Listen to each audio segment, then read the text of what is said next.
Hi everyone, welcome to Shen Yun Performing Arts Preview Sessions. My name is Alex and this is May. Hi everyone.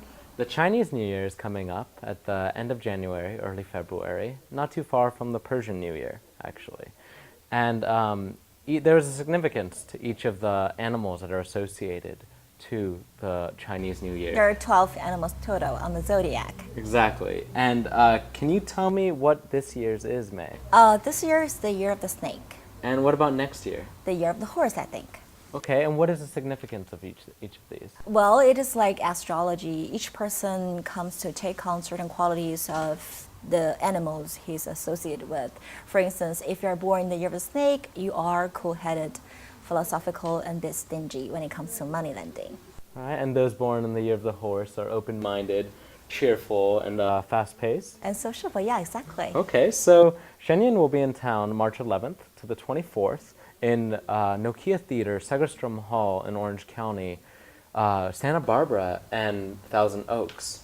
Yeah, but I need to remind people that Shen Yun is not made in China, which is a common misperception regarding Shen Yun. But Shen Yun is made in the US. It is a New York-based music and dance company using the universal language of music and dance to communicate profound messages. Speaking of music, Shen Yun's music is very unique. It's a blend of East and West instruments. Right. Many a composer have tried their hands on uniting the two music traditions, but not very much success. But Shen Yun has achieved a kind of harmony, uniting the two music traditions of East and West. Anyone can connect to this kind of music. Exactly. In fact, the Chinese music system is simpler. Unlike what we have in the West, where you have 8 scale and 12 pitches, the Chinese system has only 5 notes and no half steps. It seems though the ancient Chinese want to use a simpler method to communicate a profound message. So the Shen Yun composer's job is really to merge the simplicity and the delicacy of the Eastern tones with the grandeur of an orchestra, of a symphonic orchestra. Right, right, and to retain the distinct flavor of the Eastern instrument and make sure that's elaborated by the Western ensembles. May, as a costume designer, I am very attracted to costuming. Of course you are. Actually, I'm wearing one of his designs. Thank you. And I'm very interested because Shen Yun uses these gorgeous bright colors. Yeah, it's quite eye-opening, isn't it? Those costume designers are never afraid of using bright colors that dazzles, pacifies, and sometimes challenges conventional color scheme. Exactly. Unlike the modern tendency to use neutral colors like beige, gray, black, they use these bright, lavish colors like orange, turquoise, green, gorgeous colors. And the fabrics drape and flow. Every detail is given meticulous attention and careful polishing. The result is one of which earrings, hairpieces, and clothing all really come together. Right, and sometimes we can see social etiquette and social hierarchy embodied in clothing. For instance, this picture, can you identify who the emperor is? I'm gonna take a bold guess here, but it should be the guy in the middle. Yeah, it's quite obvious, isn't it? He's wearing royal yellow, which is sort of the equivalent of the royal purple in the West that only royals can wear.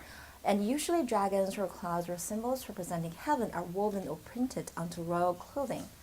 And you can also see there's a distinction between the attire of men of letters and that of warriors. Yeah. How do your dress actually require you to behave accordingly?